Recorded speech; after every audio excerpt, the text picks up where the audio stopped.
Pero syempre, bago tayo mag-enjoy dito sa swimming natin, congratulate mo natin mga first timers si Sir Mel. Kasi nakaka 100,000 subscribers! Syempre, yung 100,000 subscribers na yan, sobrang hirap abutin. Kala nyo madali? Hindi madali. Diba? Napakahirap. Pero, bro, anong pakiramdam ng nagsiswimming? Malamig.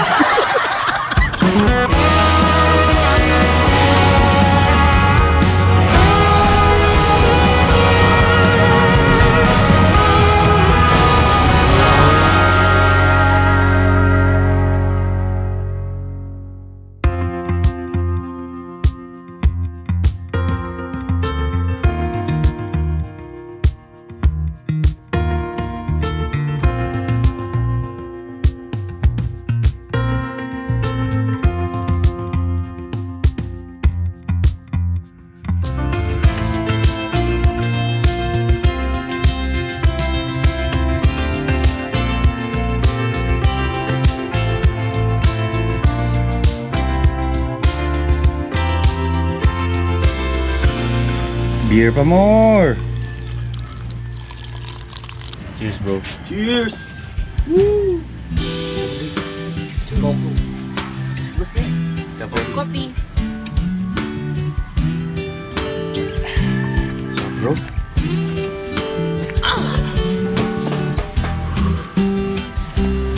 Grabe. Sarap. Mga first timers. Sabi ko, ngayong araw na to, na pagkasunduan naman namin na apat na ngayong araw na to mga first timers ay lalabas kami na hindi kami mag-vlog dahil nga syempre patapos na yung pag-stay namin dito sa south para mag-ikot-ikot, pero kulang pa rin yung mga araw para pumunta dito sa lugar dito sa south. As in, napakadami sana talaga lugar na pwede puntahan, pero syempre limitado yung mga araw natin na pag-stay dito kasi syempre may family tayong naiwan sa Bulacan at mga kailangan natin gawin. Pero hindi natatapos doon kasi babalik rin naman tayo dito.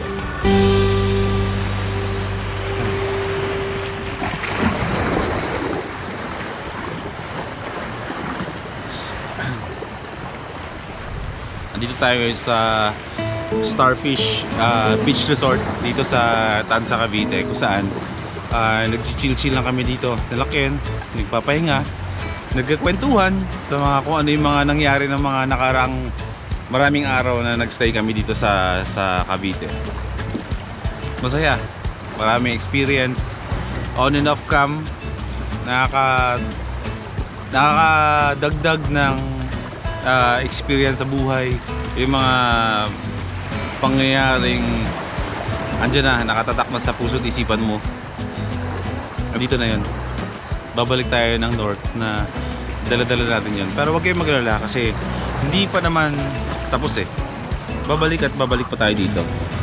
Kailangan na natin bumalik ng south ng north para asikasuhin lang yung mga ibang bagay. Syempre wala lang, hindi ko alam. Kapag nasa beach ako, ang dami kong iniisip, ang dami kong naiisip. Mas nakaka-appreciate ako ng mga bagay-bagay, na-appreciate ko yung mga lahat ng mga nangyayari. Basta once na hinarap mo ako dito, kasi alam nyo yung mga first timers, kung matagal ka ng first timer, alam nyo yung background ko, na talagang sobrang gustong gusto ko yung nasa dagat ako. Kaya ngayong araw na to, ito yung time na parang gift namin sa sarili namin, na para mag-relax, magmuni-muni, magplano kung ano pa yung mga magagandang pwedeng gawin after nito.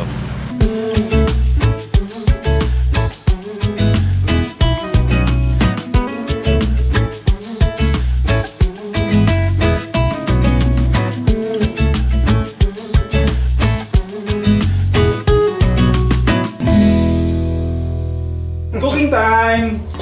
Dito tayo ngayon mga first timers sa bahay ni Josh. Tagal na hindi nagpupunta dito bro no?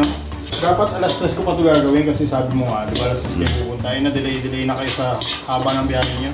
Oo bro. Kaya papakainin ko kayo ng medyo mabigat-bigat, solid. Marunong ka ba magluto bro? Hindi, wala akong talent dyan. Ano yun bro? Ito, ginagamit ko Himalayan salt na, Himalayan salt na galing na kulay pink para healthy. Kahit madami, hindi ganun kaalat. So yun, galing kami ng biyahe. Karugtong to ng pinanood nyo ng gabi. Dito kami dumiretso kala Admin Josh para mag-dinner. Siyempre, kumustahin.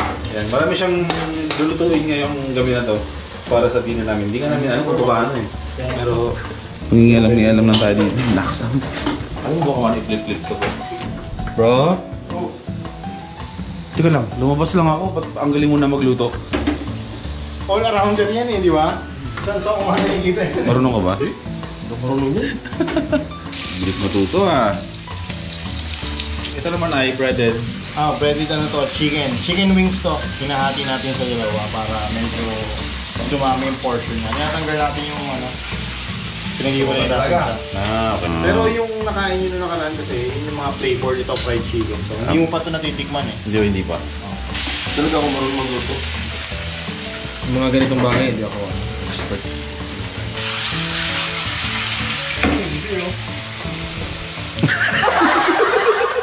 Ang dami nating dinner, bro. Parang hindi naman dinner to eh. Parang handaan na to eh. Besta. Ha? Besta. Minsan lang kayo nandito bro eh. Kaya hindi ko kayo gugutumin. Thank you, bro. Ito yung mga pinagluluto nila kanina dun sa kusina.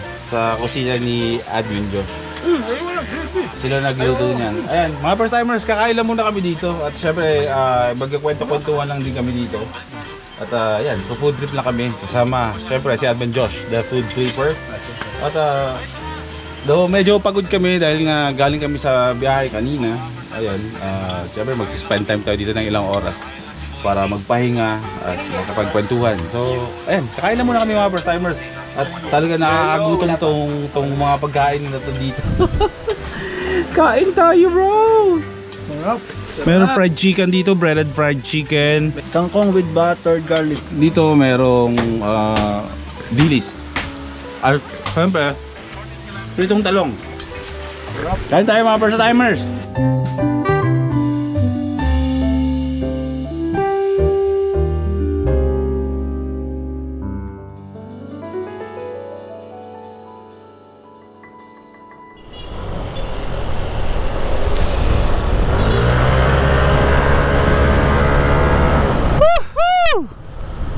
Grabe, lakas ng ulan. Naabutan ako ng ulan. Hindi bale. Pag vitamins tayo ngayon mga first timers. Ayun mga first timers, kamusta? Anong first time ang meron sa inyo ngayon? Today mga first timers ay papunta tayo ngayon ng San Jose del Monte. Kasi pupunta tayo kay Sir Mel ngayon. Kasi may invitation siya na ayun, dapat mabiyahe kami. Pero feeling ko hindi matutuloy kasi nga masama yung ulan. Tignan natin. Mukha lang ako bubiyahe mag-isa ngayon. Pero yung mga kasama ko, sila biyahe with Ken, yung tatlo, nauna na. Ako lang nahuli. So naghahabol ako sa kanila ngayon. So ayan, walang tigil ang ulan dito sa Bulacan mga first timers. Pero today magka-content tayo. Punta tayo ng San Jose del Monte. Banding muna with Sir Mel today. Grabe talaga dito na to. Ang tagal-tagal ng sira nito. Kung saan umulan at nasira na yung kalsada ng malalaking truck, saka ginawa. Eh di buhol-buhol ngayon. Dirt gaming.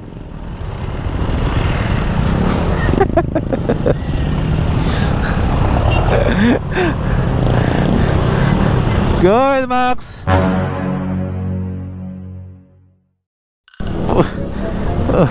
Walang yan na dumaan ako mga first timers ng ilalim ng tulay. Nabuhusan ako nung nagsesemento dun sa taas. Ano pupunasan? Napakadumi ko. Oh, paano pupunasan to? Binuhusan ako ng semento.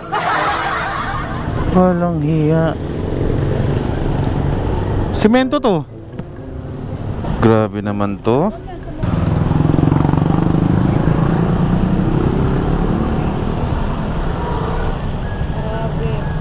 Hindi, halika na, hayaan mo na. Ay, naku po, grabe naman yun. Semento ba to?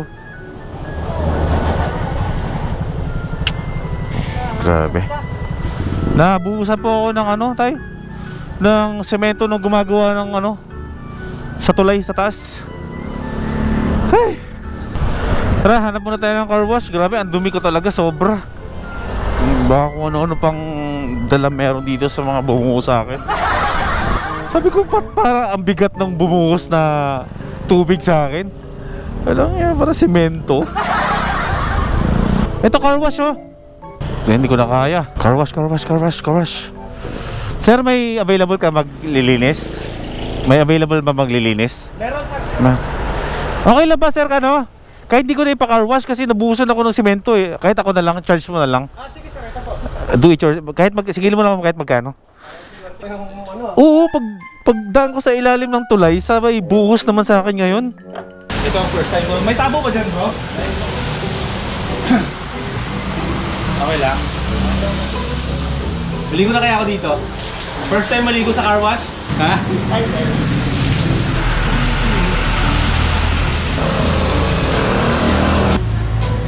O, diba? Sarap-sarap eh. Sabi ng enforcer, oh! Mamaya, go! Pag andar ko ng gano'n, sabay buhos eh.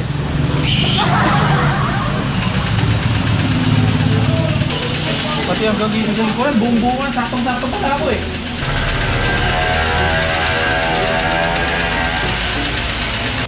Ako na yan, 50. Kaya kesa naman magmukha tayong ano to? Yung sumisipsip ng tangke ng mga CR. Basta negro. No, para kailangan natin mahawak sa malabanan, bro. Pasipsip na natin.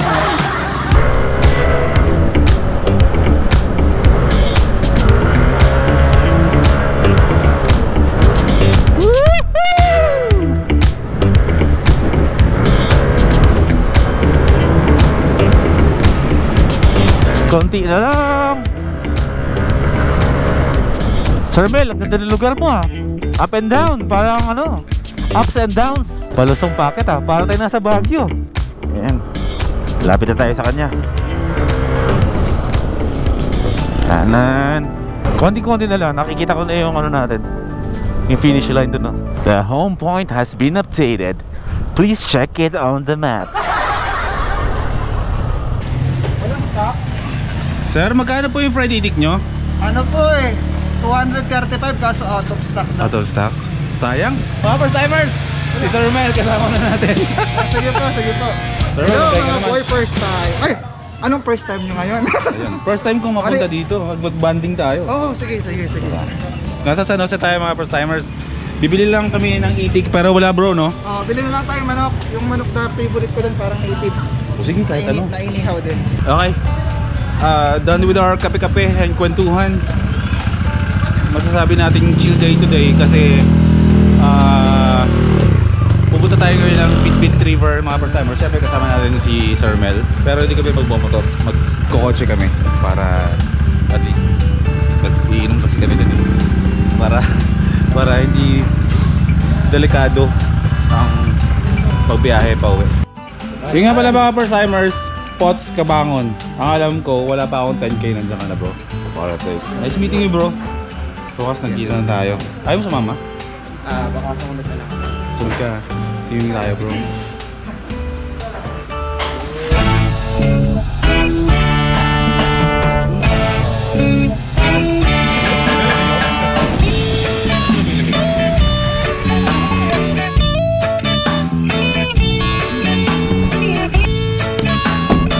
Okay, isang mabilisan lang mga first timers.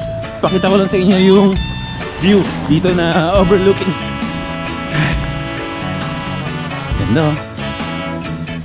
Sea of clouds. Parang hagdan-hagdan pala yan. Yan lang.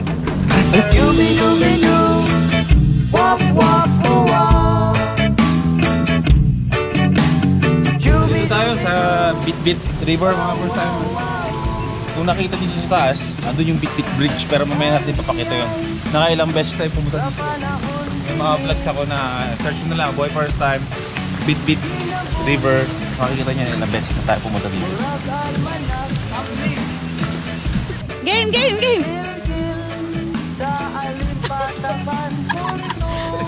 Bitbit River, Bitbit Bridge. Kinsa na unsa na ka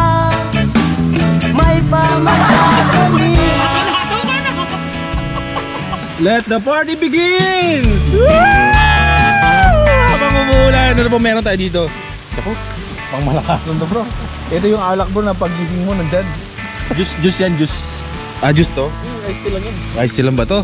Tapos syempre meron kaming take out na dinakdakan. Yan din yung inulam namin kanina tanghalian.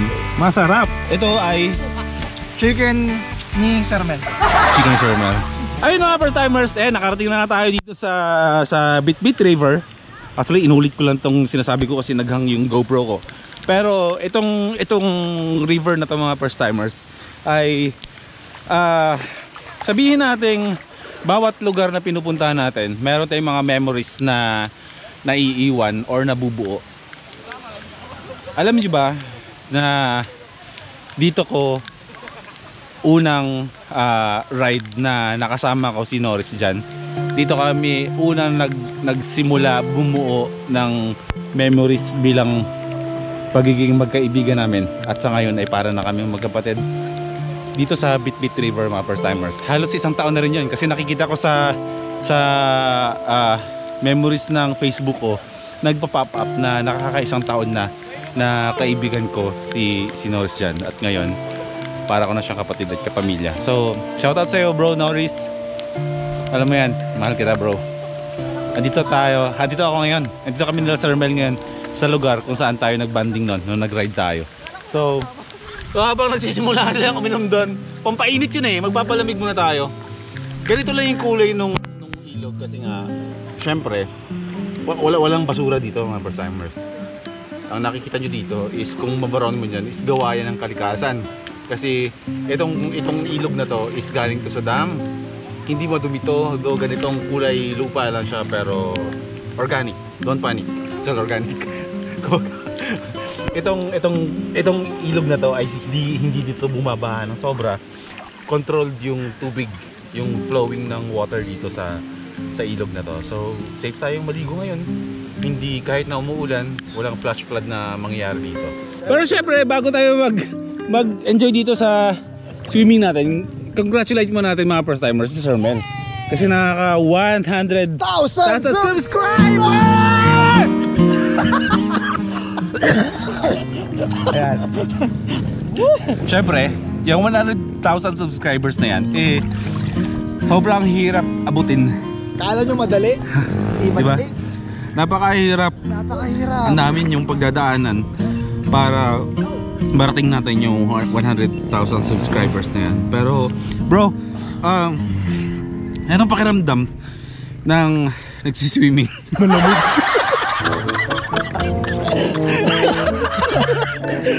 Hindi, ano pakiramdam bro ngayon na narating mo na rin yung 100,000 subscribers? Alam mo bro, honestly speaking, nung nandun tayo sa track day, nung nagkita tayo dun, ano yun kung hindi man naiinggit pero parang nai-inspire ako na sabi ko si Boy First na may 100 malapit na ako may silver plate. Sinabi ko pa yun, naalala mo? Oo naman. Sinabi ko pa nun, before siya bumiyahe sa track day, sabi ko, bigyan natin siya ng 100! Sinabi ko yun. Kaya ito, ngayon na nandito na ako sa plateau ng 100k subscribers. Masaya, pero in a way parang napakahirap kasi marami kayong expectation sa amin ng mga motovloggers.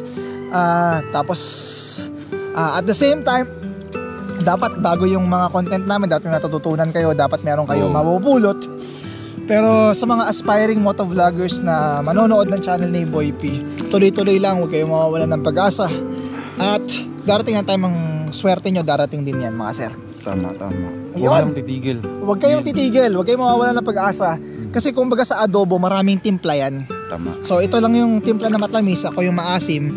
Yung sa inyo, maasim yung kilikili. Hindi, talaga nakaka-inspire din talaga. Yes. Kasi lahat kasi nagsisimula sa pangarap lang talaga. Yes. Along the way, bago mo ma-reach yung 100,000, nasiraan ka ng loob bro. Sa kala mo nung una, hindi mo siya magiging karir. Oo. Tapos at along the way, mararamdaman mo dapat meron ka ng responsibilidad sa mga subscriber mo na mag-upload, gumawa ng mga magagandang content. So meron ka ng commitment sa YouTube community. Sa YouTube, oo. Meron ka ng commitment na kailangan mong gumawa ng magandang content. Tama. So, ayun, para sa mga aspiring motovloggers, sa mga subscribers dyan na maliliit pa lang yung sub count na nagmo-motovlog din, huwag kayong mawawala ng pag-asa. Ako yun. Lahat din kami nagsimula doon. Yes. Lahat yun pinangarap namin. Pero hanggat hindi ka tumitigil, sabi nga, kahit mabagal ang biyahe mo, Basta, slowly but surely. slowly but surely, hindi ka titigil kahit mabagal ang takbo mo. Makakarating at makakarating ka. Take me for an example Before pa ako nag-vlog mga sir, si Boy P, pinapanood ko lang siya. So, nag-start ako mag-motovlog with the inspiration of Boy Perstal. Seryoso ba yan? Totoo. Talaga? Totoo. So, hindi pa ako nag-vlog, pinapanood ko na si Boy first time. So, isa si BP, si McLean, na naging inspirasyon ko sa motovlogging journey ko or sa YouTube journey ko, mga sir. So, kung ako, papanoorin nyo ngayon, magiging inspirasyon niya ako. Maraming salamat sa inyo. So, tuloy nyo lang. Huwag kayo mawawala ng pag-asa. Kumbaga, there are more sand than the stars in the earth. Kaya nyo yan. Tama. Ayun! Ligo na! Oh, Si Ken ang next na 100k subscribers! ang sarap dito, putang ina. Wala mo na takip yung GoPro ko, bro, ha? Oo, hindi ko talulubog. Tingnan niyo naman yung cute. Tingnan niyo naman yung clouds doon, di ba?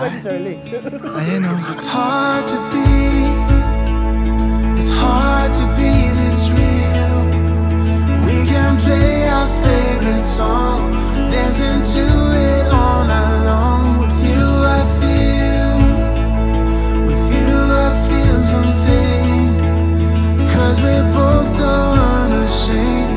We're not playing any games. Kapit kamay tayong dalawa, Nagkalarawan kahit kubas na. lamas sa larawang kupas. Yeah!